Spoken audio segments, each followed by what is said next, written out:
Bonjour à tous et bienvenue dans le CX Armatissez-vous, un concentré de paroles d'experts en expérience client. Préparez-vous à plonger dans l'univers passionnant de la relation client et découvrez comment gérer le mix IA et humain. C'est parti! Bonjour Sandrine. Bonjour Salomon. Merci d'avoir accepté notre invitation. Est-ce que tu peux te présenter? Oui, bien sûr. Alors, Sandrine Kergoat, j'ai l'honneur d'avoir la direction du pôle opération et client pour Fortuneo. Alors, Fortuneo, c'est la banque en ligne du Crédit Mutuel Arkéa, qui est une banque régionale, territoriale, qui officie essentiellement à Brest et dans les pays du Sud-Ouest, avec donc des locaux à Brest et à Paris. Bien. Quels sont les périmètres que vous externalisez chez Armatis? Alors, aujourd'hui, à date, on externalise la banque. Donc, la banque, c'est quoi? C'est essentiellement les opérations courantes pour tous nos clients, la vie quotidienne. Donc, ça va d'une gestion de carte bancaire à un prélèvement, à un virement, en passant par la gestion des accès. Donc, on a un peu toutes les opérations que le client nous demande d'effectuer et c'est Armatis qui les fait pour le compte de Fortuneo. Tous canaux confondus? Exactement. Mais la caractéristique, c'est qu'on est aujourd'hui en multicanal, mais uniquement humain. Donc, sur de l'appel, du mail et puis, depuis un peu plus récemment, du chat.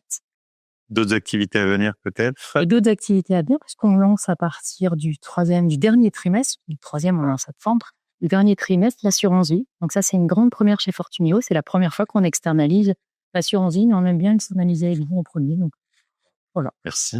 Alors justement, pourquoi ces activités sont stratégiques pour vous? Alors, j'ai envie de vous donner deux réponses. La première, tout simplement parce qu'on est une banque en ligne. On n'a pas d'agence. Le Crédit RPA a d'entrer le domaine des agences avec Crédit Mutuel de Bretagne et Crédit Mutuel du Sud-Ouest. Et nous, on n'a pas d'agence. Et donc, nos clients, le seul moyen qu'ils ont de nous joindre, et donc le mot joignabilité, il a tout son sens pour nous, c'est le téléphone ou le mail ou le chat. Donc ça, c'est ma première réponse. La deuxième réponse, c'est que vous gérez aujourd'hui de très gros volumes, parce que vous imaginez bien qu'avec un parc client qui est au-dessus du million de clients aujourd'hui chez Fortuneo, on a beaucoup d'interactions clients. Et la majeure partie de ces interactions, elles viennent chez Armatis. Donc, c'est extrêmement important que ces clients ils soient missionnés. Très bien.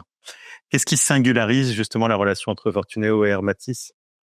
Ce qui m'est venu à l'esprit, c'est le mot histoire. Ouais.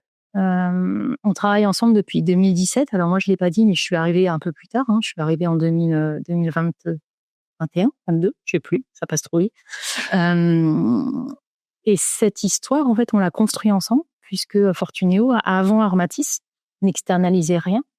Et donc, on a appris à travailler ensemble et à construire cette relation client à distance et externaliser, aussi bien pour l'interne, pour les équipes en interne, que pour les équipes Armatis. Et aujourd'hui, on est avec 3 sites de production, donc c'est important. Nous, on a également 2 sites de production à Paris et à Brest. Donc, ouais. On a vu, nous, l'évolution justement de la structuration de votre direction du service client et de la gestion des prestataires. Si tu avais en tête un exemple justement chiffré de réussite collective sur, alors du coup, les dernières années? La satisfaction client, c'est un privilège pour nous. On l'a vu, il y a la joignabilité évidemment et la QS, mais la satisfaction client, comme on peut pas être rejoint autrement encore une fois par ces canaux-là, elle est extrêmement importante. Et en juin, je vais te donner un chiffre concret, on a fait 94% avec vous sur les appels. Ouais. Et ça, c'est chouette, c'est vraiment chouette. Ça veut dire que les clients, non seulement ils arrivent à nous vendre, mais en plus ils sont contents. Donc ça fait plaisir. Reste le mail. Le mail, c'est un canal plus compliqué parce que le client, il n'a pas forcément la réponse qu'il voulait avoir. Il y a pas d'interaction. C'est assez froid comme asynchrone, comme on dit dans le métier. Donc la satisfaction, ça c'est toujours plus compliqué d'aller chercher les pros. Et on travaille avec vous aujourd'hui. J'ai pas de questions sur le sujet. Parfait. Sur les 2 dernières années, est-ce que tu as en tête une initiative dont tu es particulièrement fier? Oui. Quand on partage une histoire, il y a des hauts et des bas. Oui. Un peu de temps après mon arrivée, dans l'année qui a suivi, on a eu des difficultés avec vous. Post-Covid, ici, j'ai envie de dire, avec les comportements des collaborateurs qui avaient évolué. Et ça s'est ressenti. Et en fait, moi, ma grande fierté, c'est qu'on ait réussi ensemble à y croire jusqu'au bout, tout au long, et collectivement à rétablir un niveau de joignabilité qui est aujourd'hui autour de 91%, donc qui est très bon. Et donc ça, c'est vraiment pour moi un travail parce on y a connu. Une réussite également. Oui, On était dans le même bateau absolument. et on a, avec le petit côté marin, et on a réussi à gérer nos turbulences. Et toujours au sein de l'expérience client, d'après toi, quels sont les red flags que le client doit éviter? Alors la première chose, notre client, quand il nous appelle, on doit gérer son émotion. Oui. On doit être à l'écoute, évidemment, on doit comprendre ce qu'il nous demande, mais on doit essentiellement gérer s'il est en colère, si il est stressé, et arriver à le canaliser. Et vous êtes sur les actes au quotidien, mais nous, en interne, on a conservé des actes, ce qu'on appelle de niveau 2. Donc, par exemple, la gestion de la fraude. Il faut savoir que quand un client appelle pour de la fraude, ils sont d'abord chez vous.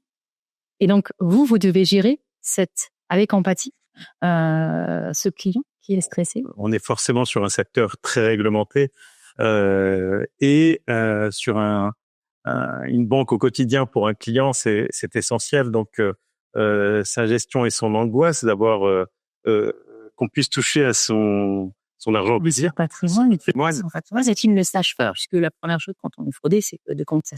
Donc, on se bloquer. Donc, il y a vraiment une vraie angoisse. Et ça, c'est un élément concret. La joignabilité, évidemment, parce qu'un client qui n'arrive pas à vous joindre, il s'énerve. Mais j'ai envie de dire, plus important, c'est les solutions qu'on est capable de lui apporter. Si au premier contact, on a résolu son problème, s'il a attendu un petit peu, c'est pas grave. Si par contre, il est obligé de nous rappeler 3 ou 4 fois pour avoir enfin une réponse à sa question, là, c'est plus compliqué. Donc, moi, les red flags, c'est ça. C'est notre capacité à procurer une solution avec écoute et empathie. Au bon moment, en fait. Ouais. Et un client qui veut de plus en plus d'immédiateté dans la réponse. Donc, quand il passe par une banque en ligne, c'est aussi ce qu'il recherche. Tout à fait. Et puis, souvent, quand il appelle, il n'a pas qu'une seule question. Non, c'est ça. Donc, on a de la multi-compétence. On va parler un peu plus maintenant IA, technologie. Si tu pouvais en un claquement de doigts déployer une technologie, ça serait laquelle et pour quel objectif? Alors en fait, c'est pas très, ça paraît pas très important. Alors évidemment, les agents, l'IA, Google et ça sera fantastique un jour. J'ai posé la question à l'interne. J'aurais posé la question, j'aurais dit, qu'est-ce qui vous ferait plaisir? Et ils m'ont dit, à SVI, donc une orientation des réponses juste. Parce qu'en fait, nous, en face, on gère de la multi-compétence. Ouais. On a des niveaux 1, donc des actes simples chez vous. On a des actes plus compliqués chez nous. On a de la bourse, des immobiliers, de la vie. Et le client, souvent, il appuie pas sur le bon bouton, on va pas se mentir, il appuie sur le premier. Et puis, on change leur langue souvent pour justement essayer de favoriser ça. Le juste bouton. Et aujourd'hui, si on pouvait, dès le premier moment, avoir une solution pour que ça fonctionne, j'avoue que le client serait content parce qu'il tomberait sur le bon conseiller dès le premier point. On éviterait les transferts. Clairement. On va faire un atelier là-dessus. Passionnant. Merci Sandrine pour ces réponses, pour cette intervention et à très bientôt. Très bientôt. Merci beaucoup, Salomon.